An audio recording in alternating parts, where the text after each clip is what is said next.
Good morning, world. Welcome to another episode of Xendependently Minded. If you are a new or returning listener, I truly hope you enjoy this episode.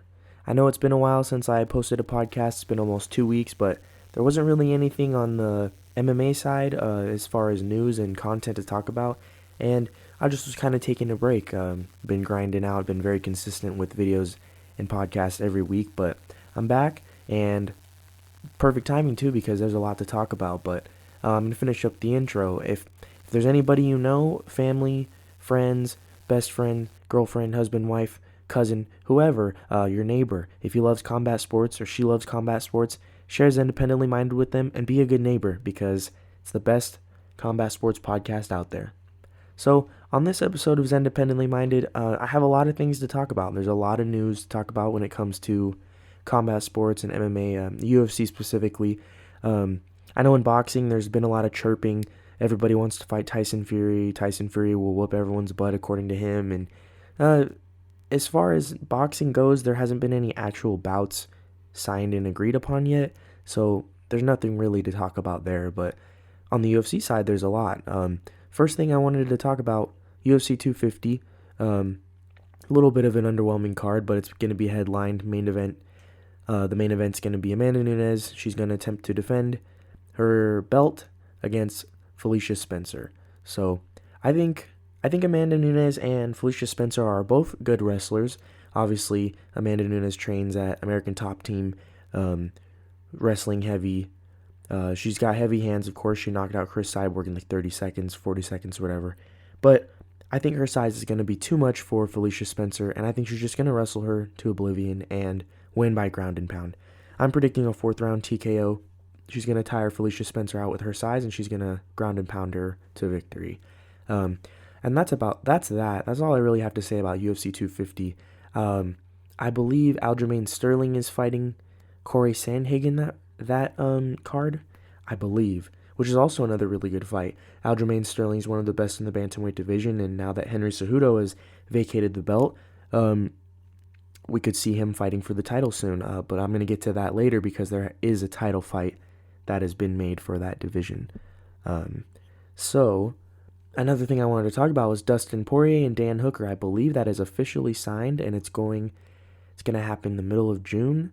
I forget, it's going to be a fight night. I'm really excited to see Dustin Poirier come back. Dan Hooker recently got a controversial decision win over Paul Felder. I think he's getting a little too... He's kind of feeding into his own hype. He thinks that he's better than he really is. And, of course, I got respect for him. He's a good fighter, but he's nowhere near Dustin Poirier's level, and I think Dustin will finish him pretty quickly. It's going to be fun to see Dustin come back, see if he's improved any parts of his takedown defense, possibly maybe even his submission game. He's always had a pretty decent, dangerous submission game. So we'll have to see if Dustin Poirier can bounce back and get a W, and I do think he'll get a W. I'm predicting he's going to knock out Dan Hooker by the 3rd round. Pretty sure that's going to be a 5-rounder, but it's not going to matter. It's not going to go the distance. Dan Hooker is not going to be able to withstand Dustin Poirier's onslaught, his boxing, his powerful right hooks. It's going to be too much for him, and I'm excited to see Diamond come back. The next thing I wanted to talk about was Conor McGregor basically versus everybody. Everybody wants to fight Conor McGregor. This is nothing new. Before he left the sport, when he came back, everybody wants to fight him. He's the biggest draw in the sport. He breaks records every time he steps into the octagon, and everybody who fights him gets a payday. I know a lot of people were claiming that Donald Cerrone didn't make that much against him, but I'm pretty sure he made up in the 6 figures, which in my opinion is a good amount of money. It's not as much as people would expect, but 6 figures for fighting, come on, man. That's a deal right there. And anyways, I did see after Justin Gaethje beat Tony Ferguson, he's talking about how he's the A side now, which he is. He has the interim lightweight belt, and Conor really wants to fight him. And I know they were supposed to fight back in January, but Conor chose Cowboy, and I don't blame him for that. He'd been away from the sport for almost a year and a half, and you don't want to come back and fight a top tier guy like Justin Gaethje. I think he would have beat him?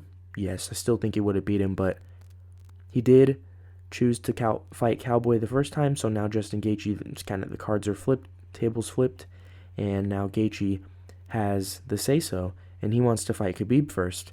But we'll see if that goes down. I know Khabib and Justin Gaethje and the UFC have been targeting September for Khabib's next title defense, which is great. He's defended the belt. He's fought 7 times in the past 10 years, but it's nothing really new there. Not surprising at all. Champions fight less. Champions do fight less when they become champion. That's just part of the sport. But I do wish our lightweight champion would fight a little more, but it's fine. There are things that get in the way. The coronavirus. He was gonna fight in April. He's gonna fight Tony Ferguson. And we all know how that went, and don't want to talk about it. Let's push that to the side and never talk about it again. But Conor McGregor and Justin Gaethje, I think that would be a fantastic fight. It would be 2 of the best strikers in the lightweight division facing off against one another. So that's one of 4 potential bouts for Conor McGregor. Another one that people have been talking about, more so just a couple people in the media, Conor hasn't said anything about it, was Conor and Kamaru Usman, which was something that kind of came out of nowhere.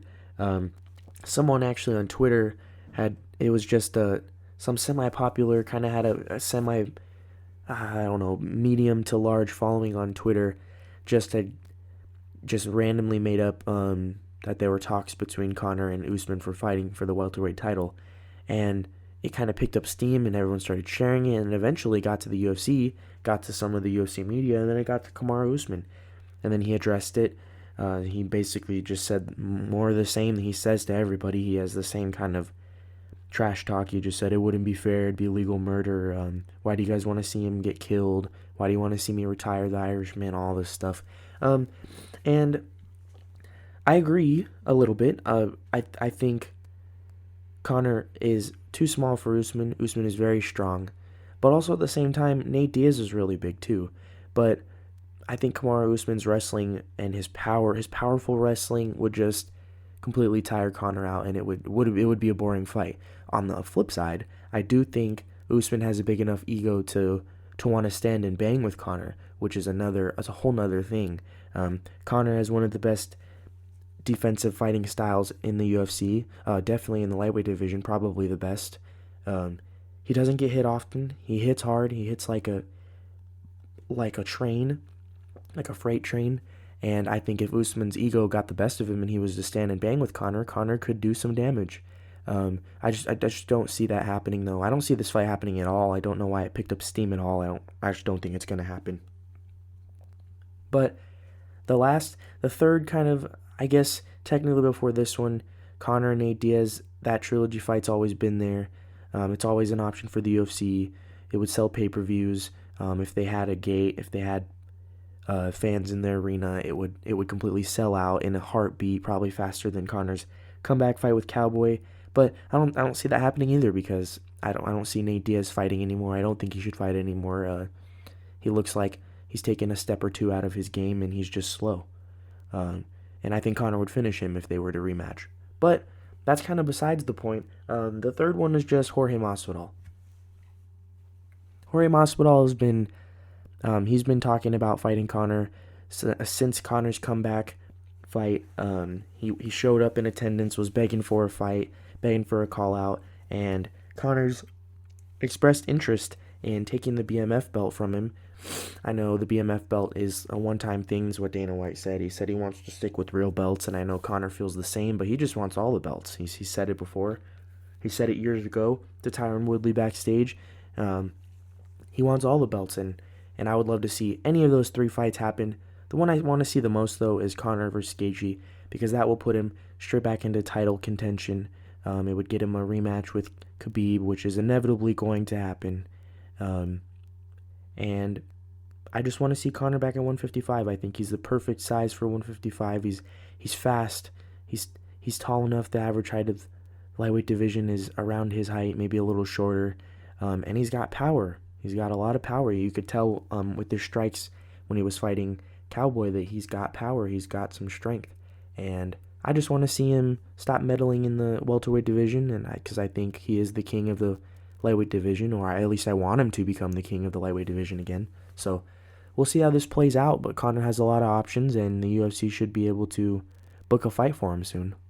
The second to last topic I wanted to talk about was just the fact that Colby Covington I saw about a week ago, I believe, or 5 or 6 days ago, I saw that actually I didn't see it myself, I didn't catch it myself, I don't look into these kind of things, and actually at first I thought it was just people overreacting, because it happens all the time. Athletes will unfollow a team on Instagram or Twitter, or get taken from their website, and it never actually means anything. It's usually maintenance or something, or them starting over. I know Julio Jones on the Falcons, it's my favorite NFL team, he unfollowed them, deleted his account, but it was nothing. He was just getting himself rejuvenated with the new social media, starting from scratch. But it's true. Colby Covington was removed from the American Top Team's roster on their website, and he talked to Ariel Helwani and broke the news that he left American Top Team.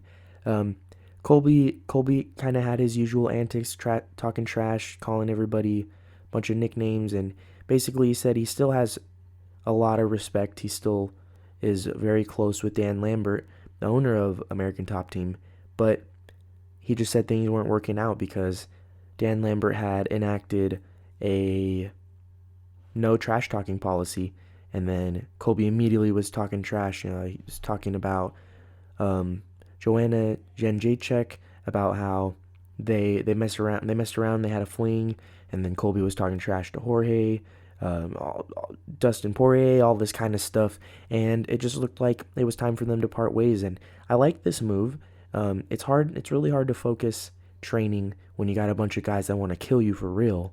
And also, I think it's a good move for any fighter to move gyms, to learn a new style and just better themselves as a fighter and just propel their career, propel their style, change their style. Because Lord knows, Colby Covington is a great fighter. I think he's the second best fighter in the welterweight division. Kamaru Usman obviously is the best. He beat Colby Covington, knocked him out, was able to stand and bang with him, which is not something we're used to when it comes to Kamaru Usman. But Colby Covington needs to add some parts to his game. No fighter is perfect. The best fighters are ones that are learning things every day. Every time they train, every time they step into the training room, put those mitts on. Anytime they go into a fight camp, they're gonna be learning something new, or else they're going to get left behind and get stuck in the old generation and eventually be forgotten. A lot of fighters have done it, but I think Colby Covington needs to go to a gym that specializes in kind of fancy footwork, maybe fancy head movement, because his head was on the center line and it was so easy for Usman to snap his head back with his jab, land some powerful crosses and straights on him. So I would love to see Colby Covington join another gym that doesn't mind his antics, because we all know it's to sell pay-per-views. It's to get people to watch the fights, because a lot of people tune in to see him lose, but it still makes him money, whether you like him or not. It's a buy is a buy. So a view is a view in the UFC's eyes. So I would love to see Colby join a gym that can deal with his antics and that can teach him some head movement maybe. And then of course he should keep on with that pressuring style with his insane, otherworldly, unhumanly, godlike cardio. Keep with that pressure, keep with the kind of grazing shots and wrestling, and I think it's a formula to become champion one day. I think, like I said, he is the second best welterweight fighter in the UFC. So I would love to see that rematch against Usman, and I would like to see some wrestling next time. But that's a topic for another discussion. So moving on to the last, actually, I got 2 more things to talk about. There's so much to talk about, guys. This is exciting time to be a UFC fan. It's been exciting the past few years. But the next thing I wanted to talk about was actually the news that Petr Yan and Jose Aldo they actually agreed to, and they're going to fight for the vacant Bantamweight title. So Henry Cejudo was a man of his words. He actually did retire. He did vacate the belt, and he is now retired from the UFC and taken out of the Bantamweight rankings. And now Petr Yan and Jose Aldo are fighting for the Bantamweight title. So this is interesting for me, because Jose Aldo is another fighter that is coming off of a loss, but he's getting a title shot. But I do think that he's deserving, because most people, except for Marlon Moraes, thought that Jose Aldo beat Marlon Moraes last fight. So the UFC said, Dana White said that they're treating this last Jose Aldo fight with Marlon as a win, and then moving forward, and he's going to get the bantamweight title shot, and I think he's well deserving of that. Petr Yan, on the other hand, I don't get the hype. I don't get the hype with Petr Yan. His best win was over a washed up, old, no chin, butt chin. No offense to the legend Uriah Faber, like that's his best win. And he was getting pieced up in that fight. Again, Uriah Faber was landing clean shots on him. There was just no pop in those punches. And I don't understand the hype with Petr Yan. People act like he's a godsend. We'll have to see, though. I do think Jose Aldo is going to beat Petr Yan, and he's going to be the new bantamweight champ. And then I think Henry Cejudo will come back after he negotiates with the UFC. I don't think Henry's going to stay retired. I think he's going to wait it out and then have some epic historical comeback, something like that.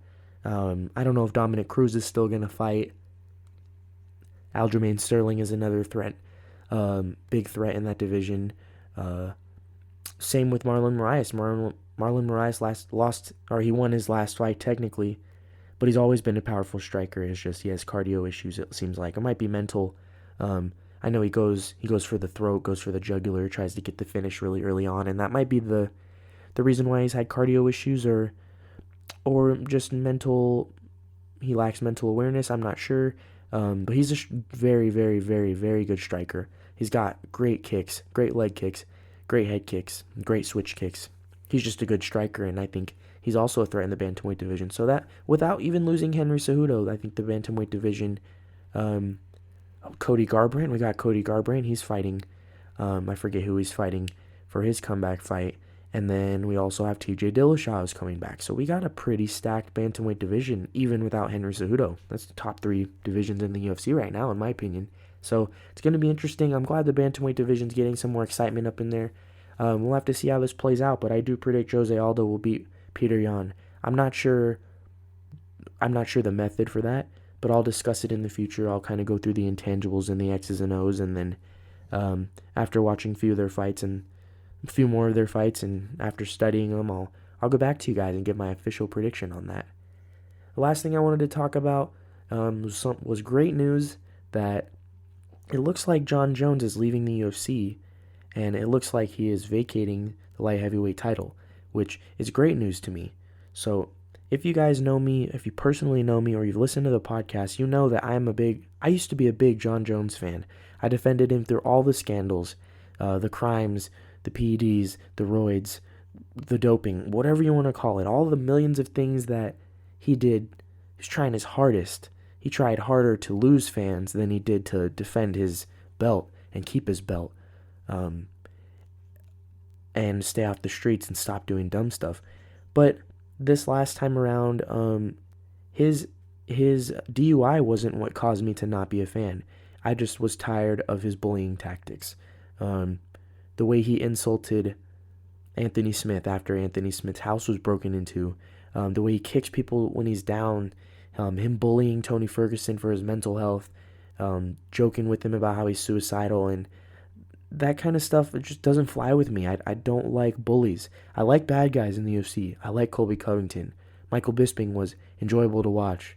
Jon Jones was kind of fun when he was the bad guy, but he wasn't running people over and crashing into pregnant ladies' cars. And I don't want to rant too much, but I'm just really excited. I really hope that he does actually pull through and leave the UFC, because he's not a draw anymore. The few people that tune into his fights watch to see him lose, and apparently he was asking for a lot of money. Him and Dana White are notorious for lying, though, and each person's kind of like poking at the tiger, pulling the tiger's tail. So I don't really know who's telling the truth, but I don't care. If Jon Jones leaves the UFC, it's a win-win, because the light heavyweight division might actually get exciting again, and the UFC will finally stand up to and punish Jon Jones for all the crap that they had to deal with through the years. All the times Jon Jones was defended by Dana White, and the fans were upset, and the fighters were upset, the media was upset, everybody was upset. This is great news if Jon Jones leaves the UFC. No love lost for me. No tears will be falling for me. I'm glad to see Jon Jones leave the UFC. Whew. That's it right there. pretty lengthy podcast. If you look at the average runtime for my podcast episodes lately, but there's a lot to talk about, a lot to come in the future. They don't really have anything to say about Tyron Woodley and Gilbert Burns. I think Tyron Woodley should retire. I don't think he should fight anymore. Tyron looked like Anthony Smith and Diego Sanchez in their last couple fights. He looked like a deer in headlights. He didn't look like he knew what was going on in there. It was kind of sad to see because Tyron Woodley used to be a beast. I don't think he's the best welterweight in UFC history. I don't even think he's the second best lightweight or welterweight champion in UFC history either. I think that goes to Matt Hughes. We all know who the GOAT is, welterweight, it's GSP. But I don't wish anything bad on Tyron. I hope that he can find other successful ways of making a living. I just think he should retire from the UFC. I mean, a lot of people were ranting and raving about Gilbert Burns. He's got really good cardio. He's good in the clinch game. He's got some hard shots. He's got a really good attitude. He's a good sport. But I want to see him fight Colby Covington. I want to see him fight a fighter that won't just stand there like a punching bag, because anybody will look good against a punching bag. So all respect to Gilbert Burns, of course. Great performance. He showed up, did that little scream at the end in the empty arena, and I just would like to see Tyron Woodley retire. I don't want to see him taint his legacy anymore. But that all being said, that's the end of this podcast. I hope you guys enjoyed. Stay tuned, and thank you for listening. Peace out.